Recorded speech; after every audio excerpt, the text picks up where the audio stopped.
தற்காலிக பேரவைத் தலைவர் பொறுப்பில் மிக சிறப்பாக பணியாற்றிய நம்முடைய உறுப்பினர் திரு மூவி கருப்பையா அவர்களை சந்திக்க நேற்றுக்கு சென்றிருந்தேன். அங்கே முந்தைய பேரவைத் தலைவர்கள் படங்களை கண்ணுற்ற போது, அவர்களை பற்றி அறிந்த போது உண்மையிலே எனக்கு பெருமிதம் தந்தது. ஏனென்றால் எடுத்துக்காட்டாக விளங்கும் திரு ஜே சிவ சண்முகம் பிள்ளை, டாக்டர் யு கிருஷ்ணராவ், திரு எஸ் செல்லப்பாண்டியன் அவர்களுடைய வரிசையில் மிக சரியான ஒருவரையே நாம் முன்மொழிந்துள்ளோம் என பெருமை அடைந்தேன்.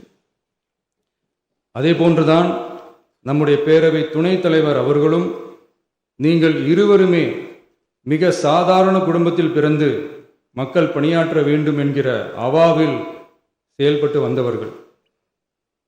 குணம் நாடி குற்றமும் நாடி அவற்றுள் மிகை நாடி மிக்க கொளல் எனும் வள்ளுவரின் வாய்மொழிக்கேற்ப சட்டமன்ற நடவடிக்கைகள் சீராக, செம்மையாக, அமைதியாக நடைபெறும் வகையிலும் சட்டமன்ற ஜனநாயக பண்புகள், நெறிமுறைகள் பேணி பாதுகாக்கப்படும் வகையிலும் இந்த அவைக்கு பேரவைத் தலைவரும் பேரவை துணைத் தலைவரும் பெருமை சேர்ப்பீர்கள் எனும் நம்பிக்கை எனக்கு உண்டு.